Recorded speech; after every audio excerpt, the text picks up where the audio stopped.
안녕하세요. 세종연구소 양원철 수석연구위원입니다. 오늘 같이 나눌 주제는 제가 얼마 전에 이제 연구소에서 발표한 남북한 통계 통합의 과제라는 주제입니다. 여러분들도 이제 들으면 좀 약간 생소하겠는데 좀 교류가 안 되는 상황에서 남북한 통계 통합이 어떤 의미를 갖고 있는가 하는 생각을 가지고 계실 텐데 제가 그거에 대해서 좀 몇 가지 좀 아마 좀 상세한 말씀을 드리도록 하겠습니다. 첫 번째, 이 연구를 이제 시작하게 된 보고서를 쓰게 된 이유는 지난 5월, 그러니까 2020년 5월에 한국 정부가 이제 유엔의 유네스코라고 아태경제사회위원회에서 이제 그 요청을 받아가지고 북한 통계개혁에 6년간 490만 달러를 지원하기로 결정을 했습니다. 여러분 아시는 것처럼 보통의 경우에는 북한에다가 현금을 지원할 수가 없습니다. 국제경제제재 때문에. 그렇지만 이런 것을 하기로 결정했고, 한국 정부가 북한의 통계개혁에 이제 돈을 지원했다는 것은 다른 말로 하면 이제 북한이 그에 상응해서 자국의 통계 자료를 공개를 해야 되고 국제금융기구 가입을 한 하나의 조건입니다. 예를 들어서 북한이 IMF나 월드뱅크 같은 데 가입을 하기 위해서는 자국의 통계를 공개하는 것이 우선적인 조건입니다. 그것이 되었을 때는 어떤 혜택이 있냐 하면은 그 IMF 협정문 4조를 보면은 각 회원국들이 정책 협의를 통해 거시경책을 조율한다고 되어 있는데, 이것은 거시경책을 조율하기 위해서는 통계 자료가 공개가 돼야 되겠죠. 그리고 이것을 공개했을 때는 그 국제금융기구로부터 이제 저리에 이제 자금을 이제 지원을 받을 수가 있습니다. 융자를 받을 수가 있게 되는 거죠. 그래서 북한이 장기적으로 국제사회에 나가기 위해서는 결국 자본이 필요한데 가장 쉽게 받을 수 있는 방법 중에 하나입니다. 그렇지만 저희가 이제 다른 시각에서 보면은 과거에 많은 사회주의 국가들이 거의 이 문제를 제대로 해결할 사례가 별로 없습니다. 그래서 제가 오늘은 이제 그 문제를 이제 넘어서서 남북한 통계 통합을 통해서 이제 새로운 북한 통계를 이제 구축해보는 그런 문제를 한번 생각해 보겠습니다. 초기에 북한 경제의 통계는 상당히 체계적으로 잘 돼 있었습니다. 왜냐하면 이제 러시아와 중국의 영향을 받았고 사회주의 국가들이 이제 중앙 집권 계획을 하면서 센트럴 플래닝은 상당히 통계가 중시되는 그런 거였죠. 그래서 북한이 초기에 이제 경제가 비교적 잘 나갈 때, 즉 한국 경제보다 어느 정도 수준이 높다고 생각했을 때는 통계집을 계속 나왔습니다. 그래서 제가 그 이제 글에도 썼지만 조선민주주의인민공화국 사회주의 경제발전 통계집이라는 것도 영문판도 있었습니다. 심지어. 그런데 이것이 이제 언제부턴가는 통계 자체가 발표가 되지 않고 퍼센테이지로만 나오고 있습니다.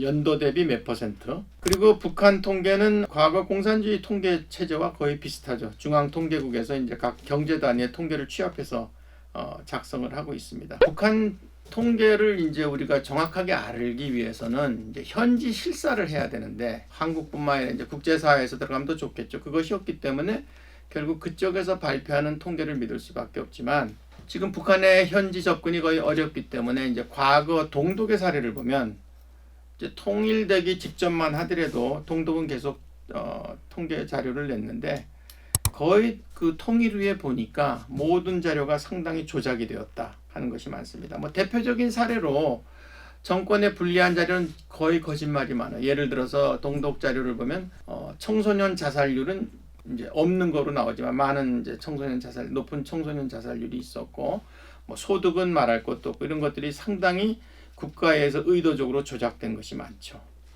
그리고 이제 북한 통계 체계는 나름대로 이제 자기네 표현에 따르면 자율성을 실현하기 위한 대중의 창조적 활동 결과에 나타나는 객관적 현실을 수치를 통해서 종합적으로 반영한다고 했지만 실제로는 사회주의 통계의 특성을 그대로 가지고 있습니다. 공유하고 있죠. 이것은 다른 말로 하면은 당의 노선과 정책을 옹호하고 사회주의 제도의 이제 우월성을 홍보하는 선전수단의 역할이 컸고요. 그 다음에 두 번째 특징은 대부분의 통계 자료는 비공개입니다. 알려진 것도 있지만 특히 이제 저희처럼 경제학을 공부한 사람들의 입장에서 보면 가장 중요한 이제 재정 통계 같은 것은 거의 드러나고 있지 않는 그런 것입니다. 그 다음에 북한은 나름대로 그래도 3대 원칙을 내세우고 있어요. 북한 통계, 당성의 원칙. 당에 따라 당의 의지에 따라서 노선에 따라서 이제 통계 사업이 진행되는 거고 과학성과 객관성의 원칙. 말 그대로 통계 사업을 이제 과학적 이치 원리에 맞게 진행하는 거고, 시기성의 원칙. 필요할 때 경제 지도를 예를 들어서 한다 그랬을 때 통계 자료를 아주 신속하게 보장하는 이런 것이 있습니다. 이것은 뭐 이제 그쪽에서 주장하는 이례적인 거로 볼 수 있고, 그래서 다른 중요한 점은 북한 통계는 흔히 우리가 이제 일원화라고 말을 하는데, 통계기관과 이제 통계 세포, 이제 부분 단위가 하나의 조직 체계를 구성해 있고, 통계 세포라는 것은 결국 국가 통계기관과 해당 단위에 이중으로 종속되어서 사업을 수행하고 있습니다. 그러니까 다른 지방 통계기관들은 전부 중앙통계국에 직속되어 있는. 한국의 경우를 보면은 이제 물론 통계청이 있지만 지방통계청도 있고 다른 여러 가지 국가기관에서 따로 이제 통계를 만드는 경우가 있는데, 북한 같은 경우에 쉽게 말해서 모든 통계 자료가 중앙통계국으로 가고 거기서 이제 최종적으로 완성되는 그러한 제도를 갖고 있습니다. 사실 중앙통계국에 대해서는 제가 이제 많은 탈북자들을 통해서 알아보려고 노력을 했는데 거의 근무한 사람이 없고, 우리에게 이제 본격적으로 알려진 것은 2008년인가 이제 유엔에서 북한의 인구 조사를 할 때, 그때 이제 북한 대표들이 회의에 참석해서 국제 회의에서 그때 이제 공개한 자료가 있는데, 대략 뭐 본청에 한 17개과에 한 300명이 근무한다. 그리고 지방통계청까지도 하면 한 2,000명 정도 근무하는 걸로 이렇게 되어 있습니다. 그리고 북한의 이제 국가기업소 회계지도원으로 복무한 이제 탈북민과의 면담 내용도 있고, 이것을 보면은 이제 모든 통계 자료가 이제 결국 중앙통계국으로 보내지는데, 결국에는 이게 북한 경제가 어렵다 보니까 과거에 그러니까 국가기업소가 이제 계획경제에서 생산이 잘 될 때는 통계 자료가 잘 나름대로 우리로 치면 이제 공장별로도 다 이제 생산과 뭐 그다음에 뭐 재고 이런 것이 다 정확하게 드러났겠죠. 그런데 이게 이제 북한 경제가 어려지고 고난의 홍군이 오고 그다음에 2002년대 7.1 경제 개선 조치가 나오고 시장이 확산되면서 현금 거래가 늘면서 결국 현재는 산업의 중심이 이제 기업소들도 전부 현금 거래가 늘면서 이제 이중장부를 전부 활용하는 그 비리도 발전되는 이제 그러한 케이스가 있다고 합니다. 남북한이 결국 이제 북한 통계 체계가 이제 한국식 정도로 이제 저 한국식이라는 게 국제 스탠다드에 맞춰서 작성이 돼야지만 이제 남북한의 진정한 상호 교류도 좀 증진할 수 있고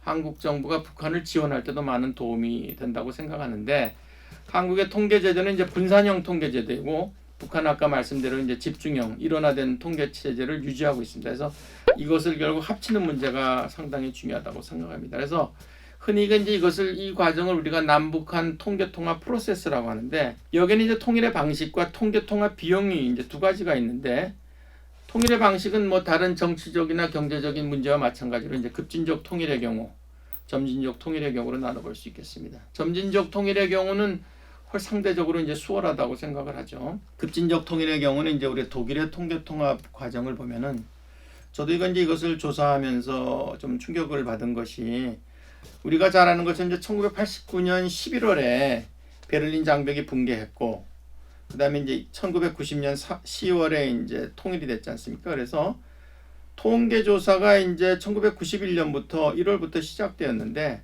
놀랍게도 불과 2년이 채 안 된 1992년 말 동독 지역의 통계청들은 전부 폐쇄가 됐습니다. 이미 90년 3월 초에 통일 연방정부의 국립중앙통계청이 이제 동독청계청으로 이제 전환이 됐는데, 다른 말로 하면은 결국 불과 한 1, 2년의 시간 안에 동독의 기존의 통계청은 전부 다 서독통계청으로 흡수되는, 그 이유는 동독의 통계청에 나가서 실사를 해보니까 많은 자료들이 전부 틀리고 엉터리가 많고, 그 다음에 또 너무 비밀이 많고, 그러니까 이 통계로서의 구실을 제대로 못하는, 이데올로기가 너무 강한 그런 어떤 정치 프로파간다 같은 선전 같은 역할을 해서 결국에는 통계청이 흡수가 되고 서독식의 이제 통계 방식을 따르게 된 거죠. 그래서 한국 같은 경우에도 급진적인 통일이 되면은 한국의 지금 통계 수준이 상당히 높기 때문에 한국형 이제 통계 방식을 따를 거라고 생각을 하고요. 점진적 통일로 가면은 결국 합의에 의한 통일이 이제 통계 통합이 되겠는데, 아무래도 아직은 한국이 효율적이고 선진화해 있기 때문에 이 경우도 결국 자연스럽게 한국의 통계 체제를 채택하지 않을까 이렇게 생각합니다. 근데 이제 여기서 중요한 것이 통일전 준비 과정인데, 어떤 방식이 오든 간에 갑자기 이제 통일이 되든 간에 뭐 점진적인 통일이 되더라도 교류가 없으면 안 되겠죠. 그래서 몇 가지 이제 좋은 우리가 사례가 있습니다. 그 대표적인 것이 2012년 그러니까 미국 통계학회 산하의 이제 국경 없는 통계라는 데서 행양과기대와 같이 이제 주도적으로 진행한 것이 있습니다. 그것은 뭐냐 하면은 강사는 주로 이제 선진국 미국, 독일, 호주, 스위스 이제 이쪽에 통계 전문가 15명이고 교육 대상은 이제 북한 각 대학에 있는 고학년 통계 전공 학생들, 대학원생 또 일부 중앙통계국 직원들도 강의 대상으로 확보를 해서 2012년도는 이제 강의를 했는데 2013년도부터 이제 이게 연차적으로 하기로 했는데 2014년도 2년차 EU 강의는 북한 측의 사정으로 결국 다 무산되고 말았습니다. 그래서 또 그 1990년대 후반에는 뭐 코리안 컴퓨터 처리 국제 학술회의라든가 동아시아 언어 처리 국제 학술회의 등 중국에서 열리는 그 여러 가지 통계 회의에 북한 측이 참석을 했는데 이런 것들이 다 이제 지금은 완전 중단된 그런 상황입니다. 그래서 좀 안타까운 마음이 있지만 역시 이것은 뭐 북한의 한계라고 생각을 하고요. 마지막으로 이제 통일 후에 통계 통합에 대해서 되기 위해서 필요한 것은 결국 남북한 통계 통합 추진을 위한 전담기구와 위원회가 뭐 설립이 돼야 되고 그다음에 아까 말씀드린 것처럼 북한의 이제 집중형 일원화된 통계 체제를 신속하게 분산형으로 변환시키는 것이 있습니다. 최종적으로 이제 정책 재원이라는 것은 북한이 지금 비핵화를 앞두고 상당히 뭐 나름대로 고민도 많겠죠. 그렇지만 비핵화보다 제 개인적인 생각으로는 국제금융기구에 가입해서 자국의 통계를 공개하고 금융 지원을 받는 것이 북한 경제 발전의 첫걸음이라고 생각을 합니다.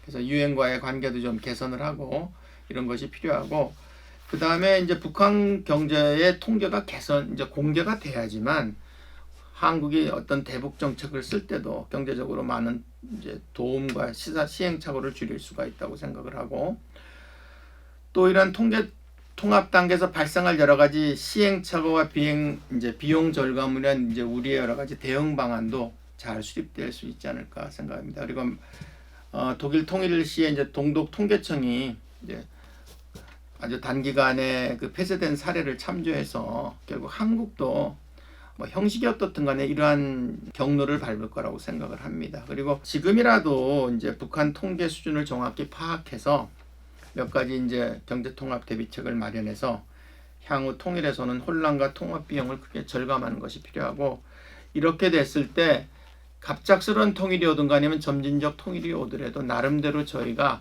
많은 준비가 있기 때문에 혼란과 비용을 절감할 수 있지 않을까 이런 생각입니다. 그래서 뭐 사실 핵에 비하면 굉장히 단순한 문제 같지만 현실적으로는 상당히 북한 경제에 도움이 될 수 있는 그런 정책이기 때문에 여러분들 좀 상식적으로 알아두면 좀 좋았을 것이다 이런 생각이 듭니다.